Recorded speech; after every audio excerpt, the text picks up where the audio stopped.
Hello beautiful people, welcome back to my channel.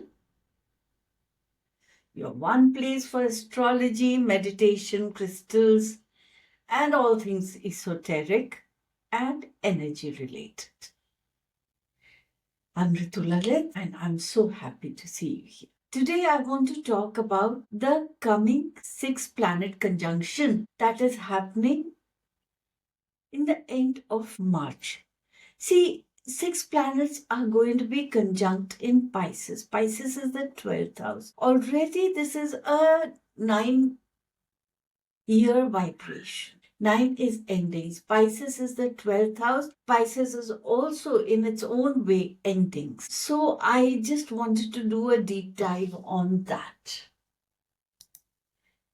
Astrology in the Vedic context relies very heavily on ancient books, which are part planetary, part prophecy and intuition, and a whole lot of them are attributed to gods and sages from the ancient times. There is one shlok that repeats and comes in different variations in different texts, which is attributed basically to Narad Muni. Narad Muni had something to say about 6-planet conjunction. Now, there are 6 planets conjunct in one house, which means they are all crowded together in 30 degrees. And this is going to cause quite the upheaval. The shlok goes something like this. When 6 planets align in one house, there will be great floods. Mankind will suffer devastation. It's a time of war, of bloodshed, and destruction shall plague the earth. Another version of this shlok says that there will be a bloodbath, emphasizing on the anticipatory war. This prophecy is often interpreted as a warning for extreme weather events, floods, earthquakes, tsunamis, political instabilities, warlike conditions, famine, disease, economic collapse in certain regions, and mass karmic reckoning, symbolizing periods of intense transformation, which actually sounds very, very plausible because one, it's a 9-year vibration, and the other, Pisces, is all about karma. There was a conjunction of Saturn, Mars, Jupiter, and Ketu in Taurus in 1345, and Black Death swept over Europe, Asia, and North Africa. There was the fall of Constantinople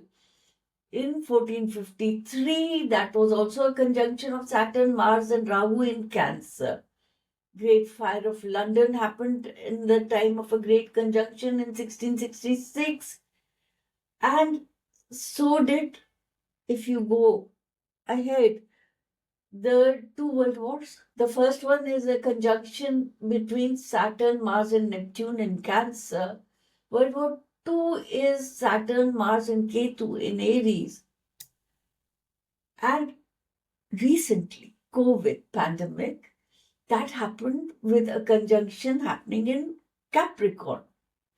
Saturn, Pluto, and Jupiter. Saturn is restrictions, Pluto is transformation, and Jupiter is expansion. So, all the transformation and the restrictions got expanded with Jupiter, and we had this health crisis, a period of karmic cleansing. Now, there is an upcoming 6-planet conjunction in Pisces, March 29th. The planets are Saturn, Neptune, Rahu, Sun, Mercury, Moon. What are the potential impacts, you may ask? I foresee global economic shifts. Pisces governs hidden wealth, financial structures. Markets will see sudden shifts. And Saturn is karma. This is going to definitely bring political unrest. It will expose corruption, trigger political change. There will be environmental challenges, floods, tsunami, water-related disasters. And of course, because it is Pisces, which is mysticism, this period will kickstart an era of deeper spiritual reflection. Now, how is this going to impact us in India? The planets involved are Saturn, Neptune, Rahu, Sun, Mercury, and Moon. They are aspecting Ketu, and the key themes I see is economic shifts, water-related disasters, major revelations, spiritual awakening. There is going to be economic instability, market corrections. Pisces represents hidden financial systems, offshore wealth, economic uncertainty. And Saturn is karma, it is restriction. Rahu is chaos, illusion. So India is going to face market volatility, currency fluctuation, and trade disruptions. There will be banking reforms, new financial regulations, stricter tax enforcements, and I see cryptocurrency regulations getting tightened. There will be a possible stock market dip, followed by a recovery late in 2025. Sectors like pharma, healthcare, spiritual wellness industries will see a growth. Now, as far as politically, this period is going to bring power struggles. There will be sudden resignations, alliances shifting, legal actions against major political figures. Foreign affairs are going to undergo a whole lot of chaos, turbulence. There will be nations who are going to be locked in water dispute, in trade disagreements, and there will be a need for maritime security. I think our Navy is going to be very active during this period. And Pisces is a water sign, and there is Neptune in play. So there is a heightened risk of coastal flooding. Tsunamis in the Indian Ocean region can happen, and earthquakes around the tectonic belt. My prediction for this the monsoon season is excessive rainfall, and this is going to pose a huge risk to low-lying areas.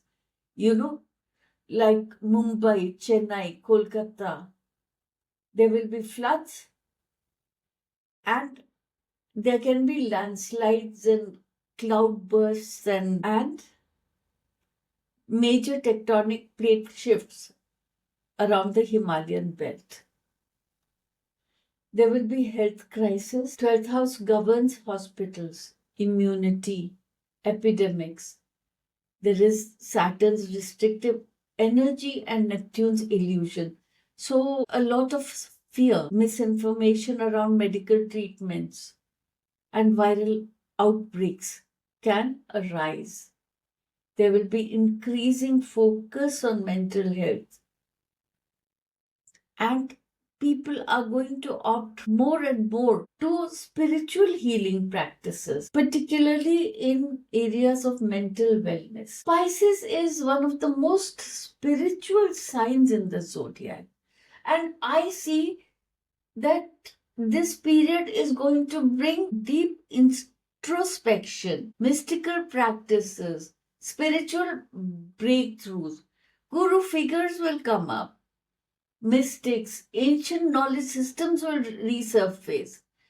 But there will also be a lot of chaos, a lot of misinformation. So please be aware that the gurus may not be authentic ones. You can be scammed by fake gurus also. I have considered investment during this period, and I think the safe havens are gold, silver, blue chip stock, Invest cautiously in sectors vulnerable to water-related industries or international trade. The second quarter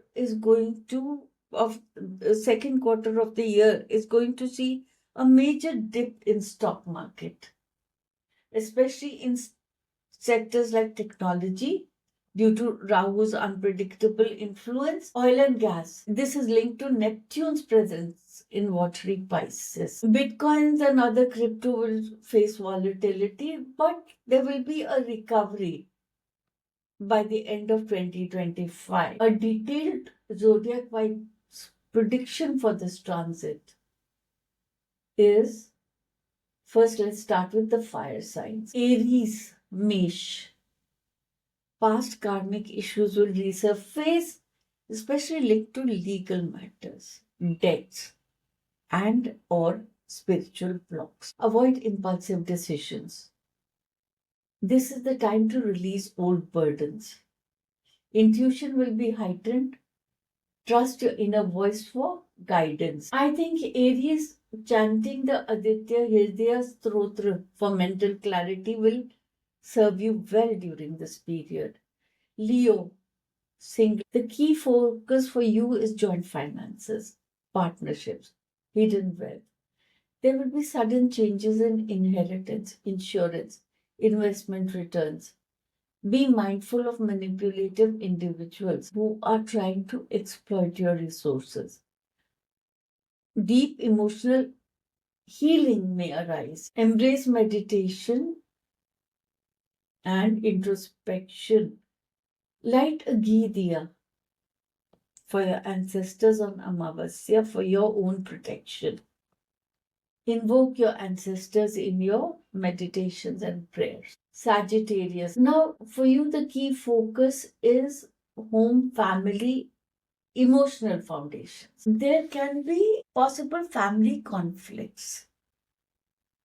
These require patience, forgiveness. Families forgive each other. Families try to mend fences and step forward together. Try it. It just requires a bit of tolerance and patience. Real estate transactions will bring a lot of stress because there are delays or there are sudden shifts. Strengthening family ties through spiritual practice will bring emotional peace. I would suggest installing a rune of protection in your house. I would also suggest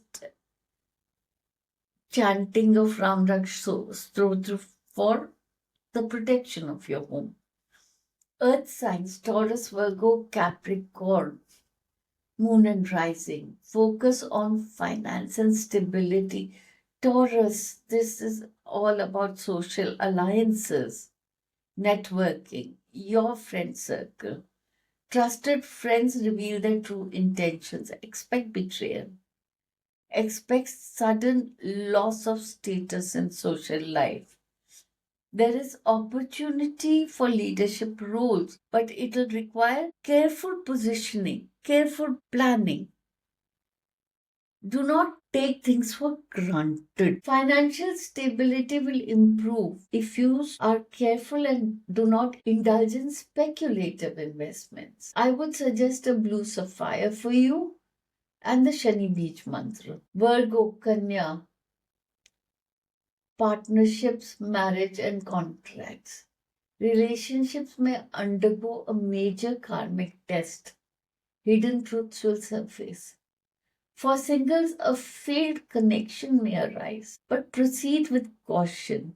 It's a failed connection for a reason. Legal matters may require extra attention. Offer white flowers to Goddess Durga every Friday. Capricorn, Makkar. This is all about communication, siblings, travel. There is miscommunication. It's Mercury retrograde, of course. There is miscommunication. This can lead to conflicts with family, with co-workers. Avoid signing major contracts without a thorough review. Please consider emotional healing processes. like journaling, meditation, spiritual study, also chanting the Hanuman Chalisa daily. Air signs, Gemini, Libra, Aquarius. Focus on growth and transformation. Your key focus during this period is career status and public image. Expect unexpected career shifts. A lucky few among you will gain promotions, while others can go into a crisis situation in your workplace. Avoid power struggles. Diplomacy is your best friend right now. Spiritual work can open a new pathway for a professional growth. Offer water to the sun every morning, and it'll bring calmness in your life. Libra, Tula Lagna, or Tula Moon. Health concerns may arise, particularly related to the mind. Mental fatigue, fear, anxiety, insomnia can give you problem. There may be workforce conflicts that require patience. Opt for mediation instead of argument in the workplace, and avoid burnout by meditating, by regular periods of introspection. Practice Anulom Vilom. It'll help you. It'll give you mental clarity. Aquarius, Kumbh Lagna, Kumbh. The focus is on wealth earning and possessions. Financial instability may occur. Focus on saving rather than spending. Avoid impulsive investments or major financial commitments. Self-worth issues might arise. Work on building inner confidence. Rudraksh is a very helpful tool for self-worth. A seven-mukhi Rudraksh can stabilize Saturn's energy. It does not wipe away karma, but it mitigates the intensity of the karmic justice you face. Water signs, Cancer, Scorpio, Pisces. This is all about inner growth, emotional healing. Cancer, this is all about your spiritual growth, your high level learning, about your fortune. There are opportunities for spiritual journeys and higher education. Your relationship with mentors and father figures may need healing. Try to remember your dreams, Cancer. Your dreams right now can be very prophetic. You can have intuitive insights and they will guide you forward. Donate white during Purnima, milk, cooked rice, even raw rice. Scorpio, Rishik Lagna, Rishik Moon. This is all about creativity, children, self-expression. There can be unexpected issues related to children, romance, creative projects. This is an ideal time to indulge in music therapy. Certain music tracks can be very healing for your aura, for your inner self. You'll find a lot of them on YouTube. Download them, listen to them, and they can keep you calm.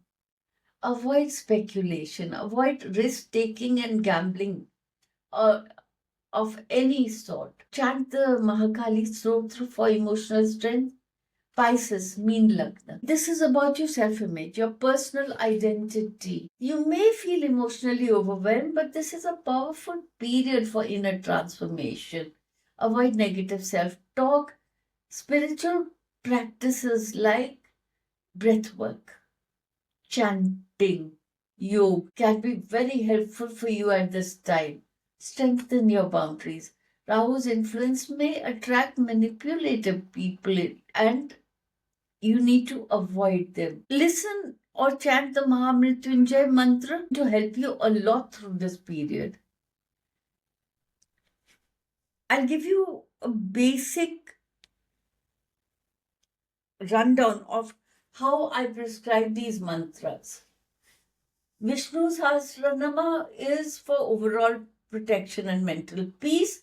Mahamrityunjaya is for health, healing, and longevity. Water rituals, offering water to the moon, to the sun, to the rivers, to the Tulsi plant. It's all to balance the Pisces influence, the watery influence in your life. And the crystals you can use are amethyst, aquamarine, or lapis lazuli. All three crystals are for mental clarity, and they also enhance your intuition. If you want a customized ritual and meditation for the 6 planet conjunction in Pisces, I am recording one and putting it on my Patreon. I'm using mudras, I'm using crystals, I'm using candles, and I'm using chanting. You can join me over there for it. You can become a member of my Patreon. If not, you can simply purchase that meditation. Small rituals you can do for your balance is drink Tulsi influenced water for spiritual purification. Use lavender or sandalwood oil during meditation to balance out the feeling of overwhelm. It's very calming. Incorporate sound healing. Tibetan singing bowls are an excellent source. They awaken your third eye. They enhance your intuition. Of course, you can journal your insights during these periods, and that can reveal hidden messages from your subconscious, from your higher self, or from your angel, whatever you can call it. This is Ritu Lalit. Thank you for joining me on my channel, and I hope these tips help you through this period. If you like my video, please press like and subscribe. Press the bell icon, and I'll meet you in another video. Thank you. Namaste.